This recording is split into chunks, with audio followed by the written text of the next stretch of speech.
अस्सलाम वालेकुम नाज़रीन, पाकिस्तान स्पेशल के साथ आपका मेज़बान हैदर अली हाज़िर खिदमत। नाज़रीन, सोशल मीडिया का दौर है। सोशल मीडिया प्लेटफॉर्म से एक शादी होती है कुछ माह कबल, और काशान हमारे साथ मौजूद है जिसकी शादी माया के साथ होती है गेम खेलते हुए, और उस नतीजे में शादी तो करवा दी जा चुकी होती है। इनके वालिदैन भी हमारे साथ मौजूद हैं। 3 माह शादी को गुजरते हैं कि वो लड़की अपना रंग दिखाना शुरू कर देती है।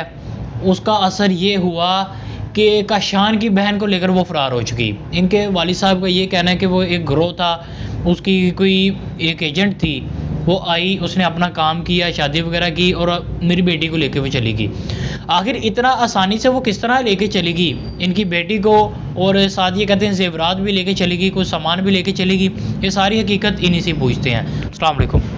वालेकुम सलाम। कैसे हैं आप? अच्छा, शादी हुई है आपकी 3 माह पहले, किस तरह हुई थी? ये 3 माह पहले कोर्ट मैरिज हुई थी हमारी। तो उससे पहले ये 3 साल का रिलेशन था हमारा। 3 साल पहले गेम में मुलाकात हुई थी एक जो उसकी बीवी के ज़रिए।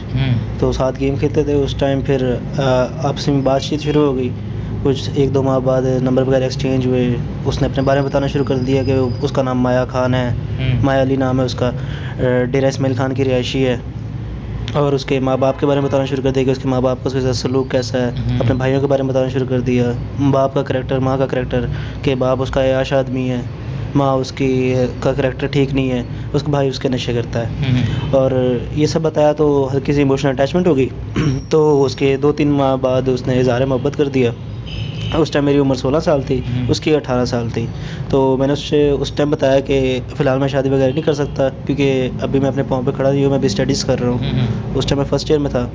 तो इस तरह वो मान गई उस टाइम। तो उसके बाद उसने शादी वगैरह की बात नहीं की 3 साल तक। उसके बाद 3 साल का फास्ट फॉरवर्ड करते हैं तो 2024 आ जाता है। फरवरी में मेरे 2 बड़े भाइयों की शादी थी।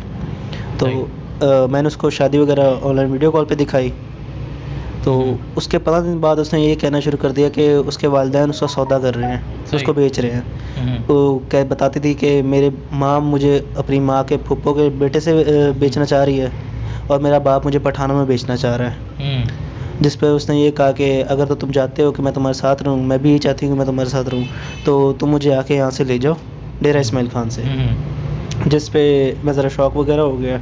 फरवरी की बात थी ये, 1 महीने तो मैंने बात अपने अंदर तक रखी। इसमें मैंने तो ये समझा मजाक कर रही है, कौन आ सकता है डेरा इस्माइल खान किधर, भावलपुर किधर, एक लड़की का आना, एक लड़की के लिए आती है, एक लड़की का ले आना। तो 29 जून को मुझे 12 बजे उसकी कॉल आती है कि मैं आ गई हूँ भावलपुर, मैं बस स्टेशन पे खड़ी हूँ, मुझे आके यहाँ से ले जाओ। ठीक है, तो हम शॉर्टली बात करते हैं कि कोर्ट मैरिज भी आपकी हो गई। लेकिन जब आपको पता था कि जब उसकी दोस्त या कज़न ने आपको बताया कि इसके वालिद साहब इस तरह हैं, इसका फैमिली बैकग्राउंड ठीक नहीं है, तो फिर आपने उसके साथ शादी क्यों की? उसकी दोस्त ने बताया, उसने खुद बताया था। तो फिर आपने क्यों की उससे शादी? तो यही कि वो बेचारी मजलूम थी। वो तो उस टाइम तो बेचारी बन रही थी, मजलूम बन रही थी, तरस आ गया। से घर लेके आया ना, तो मैंने इसे इनकार कर दिया था कि नहीं भाई मैं नहीं कर सकता, क्योंकि मैं किसी के साथ, ये भी आखिर किसी की इज्जत है, तो मैं तो किसी की इज्जत को यूज़ नहीं कर सकता ना। तो मैं कहा नहीं भाई, मेरी तरफ से जवाब है। तो वो सर मुझे मेरे पाँव पड़ गई, मेरी मिसिस के पाँव पड़ गई, हत्ता तक मेरे बेटों के पाँव भी पड़ना शुरू कर दिया। उसने कहा जी मुझे, मैं इतनी बड़ी आस से आई थी, तो मुझे जितना जो मेरे साथ सलूक हो रहा था, मैं उस वजह से यहाँ पे आई हूँ। किसी को खुशी नहीं होती जो अपने माँ बाप को छोड़े। लेकिन एक उसका रवैया देख के भी ये अंदाज़ा तो लग जाता है कि जी सर मैं उसके वो वॉइस मैसेज दूंगा आपको, आप उसमें से भी चॉइस करेंगे। सही, जो मैं बातें बता रहा हूँ कि हाँ ये क्या ऐसी ही होगी। ठीक है सर। उसके बाद मैंने उससे कहा तो आप ऐसा करें, अपने वालिद का नंबर दें मुझे, मैं आपके वालिद से बात करता हूँ, वो आ जाए, खुशी से काम कर लेंगे। ऐसे ही है बिल्कुल। हमने वो 29 जून को आई थी, 30 जून को हमने इनका कोर्ट मैरिज करवा दिया जी। सही। अच्छा, वो हो गया। उसके बाद फिर रहन सहन किस तरह का था, किस तरह वो रहना, और फिर आपकी बेटी के साथ उसका क्या सलूक था, बेटे के साथ क्या सलूक था, किस तरह रह रही थी, और किस तरह वो आपकी बेटी को लेके चली गई? सर मैं किसी इदारे में, प्राइवेट इदारे में सिक्योरिटी गार्ड हूँ। सही। मैं तो घर नहीं होता। मेरी मिसेज वो बता सकती है। मैं आपको शॉर्ट लफ्ज़ों में बता रहा हूँ कि उसके बाद जब हमने कोर्ट मैरिज कराई, मैं उस इदारे में खड़ा था क्योंकि मैं गार्ड हूँ। ऐसे ही 2 शख्स मेरे पास आए, मुझसे गुजर के गए सीधे मेरे इंचार्ज के पास। इंचार्ज साहब ने मुझे बुलाया, कहते ये डेरा इस्माइल खान से आए हैं। मैं कहा जी सर। वो कहने लगे जी आप कोई डेरा समीर खां से लड़की है? मैं कहा नहीं कि मैं तो नहीं लेके आया, खुद आई है, खुद आई है। कहाँ है लड़की? मैं कहा वो मेरी बेटी है। अब वो मेरी बेटी है, मेरे बेटे के साथ निकाह हो गया। कहने लगे हमने उस बच्ची से मिलना है। मैं कहा ठीक है सर, शाम को मिलवाता हूँ। शाम को जब मैं घर गया तो मैंने उस बच्ची को बुलाया। मैं कहा बेटा ऐसे ऐसे आप लोग डेरा समीर खां से एक तफ्तीशी है और दूसरा बंदा कोई, वो उसकी माँ। खैर वो बच्ची से मिलना शुरू कर दिया, हमने कोई बात की। उसके बाद उस बंदे ने अपनी फ़ाइल लगा दी, उनके वकील ने उसकी फ़ाइल जमा करा दी कि ये लड़की शादीशुदा, ये मेरी बीवी है। अच्छा, ये मेरी बीवी ऑलरेडी किसी की बीवी थी? जी सर जी। उस टाइम जज साहब ने पूछा उसे कि आपकी शादी कब हुई है? उसने कही 5/11/2016 को। तो जज साहब ने पूछा कि इसकी डेट ऑफ पैदाइश क्या है? वो चुप कर गया। जज साहब के पास वो शनाख्ती कार्ड भी पड़ा था। ऐसे ही है। उसके बाद जब उन्होंने डेट देखी शनाख्ती कार्ड पे, उस पर थी 1/1/2003 16। उन्होंने बीच में मल्टीप्लाई किया तो उसमें से निकली 13 साल। उन्होंने कहा आपने 13 साल की नाबालिग बच्ची के साथ निकाह किया है, मैं आपको बंद करता हूँ कि आप नाबालिग के साथ निकाह करते हैं। शादी वगैरह तो होगी, ठीक है, ये तो हम मान लेते हैं शादी होगी और वाकई हुई होगी। तो अब ये बताएं कि अब आपकी बेटी का जो मसला चल रहा है तो वो किस तरह बना, किस तरह लेके गई, आप बताएं। ये वालदा की तरफ आते हैं। हाँ जी, वो ऐसे है ना कि जी इसी बात से रिलेटेड है ना वो।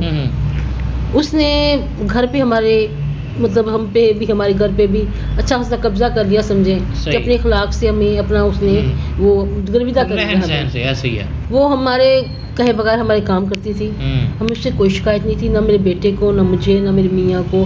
वो मम्मा जी बाबा जी कहती थी हमें, मम्मा और बाबा कहती थी इनको, मुझे मम्मा कहती थी।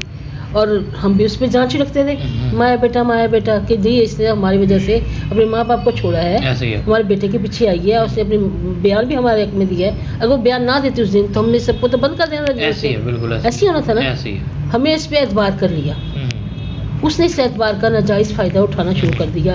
उसने हमारी बेटी से भी अच्छे ताल्लुकात बना लिए। हमने कहा ठीक है, अभी उसने अपनी माँ बहन को खोया। उसने बताया था कि मेरी बहन ने खुदकुशी कर ली थी मेरी माँ की वजह से, कि मेरी माँ उसको बेचना चाहती थी, तो उसने तंग आके, बहुत लंबा प्रोसेस था वो भी एक अलग कहानी थी। उसने बताई कि वो मेरी बहन ने खुदकुशी कर ली थी, तो मुझे मेरी कोई बहन नहीं है अब, तो मुझे इस माह में अब अपनी बहन नजर आती है। ठीक है, ताल्लुकात तो कायम हो गए, कि किस तरह उसको लेके गई ये भी बता दें। बस इसी ताल्लुकात के नतीजे में लेके गई ना वो। सही। इसके बाद ये जब उनका ये उन्होंने कहा था, उसकी वालदा ने 5 लाख भी हमसे दिए। सही। जब उसने बयान दे दिए ना, उसने मेरे मियाँ से 5 लाख 10 लाख का मुतालबा किया।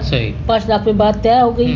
हमने घर की चीजें बेच के उनको दे दिया 5। हमें ये तो पता है कि अब इसके साथ ये लेके गई थी, जाहिर है इसके साथ ही होगी। हम पुलिस पार्टी भी लेके गए हैं जनाब बहावलपुर से, लेकिन पुलिस पार्टी वहाँ जाके बिक गई। उन्होंने हमें, उनके वकील ने, नाम नेहाद वकील ने हमें एक निकाहनामा थमा दिया कि जी ये आपकी बेटी का निकाह हो चुका है। सही के जो और आपकी बेटी जो है आपसे नहीं मिलना चाहती। जो सिलसिला आपने किया वही अब वो कर रहे हैं, यही आ गया ना। वो फर्क सिर्फ ये है कि उनकी बेटी उनके मुंह पे कहा था हमें हमारी बेटी भी नहीं मिला रहे वो। अच्छा, ना हमारी बेटी को दे रहे, वो सिलसिला वैसा नहीं है जैसे उनके। तो अब आखिर में क्या कहना चाहती हैं? याद तो आती होगी आपको बेटी की? याद तो भूल सकते हैं हम, हमारा पूरा घर बर्बाद होके रह गया है। मेरे ये बेटे की बहन भी गई और बीवी भी गई, बिल्कुल ऐसी जिससे 3 साल इसने मोहब्बत और एक नेकी करते करके उसने, कहते नेकी कर दरिया में डाल, उसने हमें दरिया में डाल दिया। हमारी बच्ची हमें मिलवाई जाए, हमारी बच्ची हमें दिलवाई जाए। ये 2012 वाला भी तो केस था ना, वो आप लोगों ने आवाज उठाई थी। बिल्कुल। तो उसकी 19 साल की लड़की आप उनको वापस कर दे। मेरी 16 साल की के लिए भी मेरे लिए कुछ जंग, मैं हर इदारे के दरवाजा खड़का चुका हूँ, मेरा किसी इदारे से तवक्को है। मीडिया भी इसीलिए आए हैं, हमें भी पता है कि हमारी बहुत बदनामी होगी। ऐसे ही है, लेकिन हम कहते हैं कि हमें अपनी बच्ची चाहिए बस। अब ये काफी कोशिश करने के बाद आप आए हैं सोशल मीडिया पे। 2.5 महीने के बाद हम इसीलिए यहाँ पे आए सोशल मीडिया पे। हम बहावलपुर के रहने वाले हैं, हम लाहौर सफर करके आए हैं कि हमारी यहाँ पे सुनी जाएगी।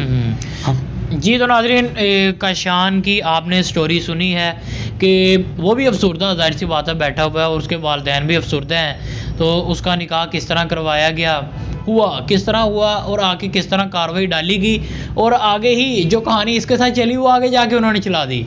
तो आखिर में यही अपील है हुकूमत वक्त से और इदारों से कि इनकी आवाज़ सुनी जाए, कि इनकी जो बेटी है उसको बाजियाब करवाया जा सके। इसी के साथ मुझे मेरी टीम को दीजिए इजाज़त। अल्लाह हाफ़िज़।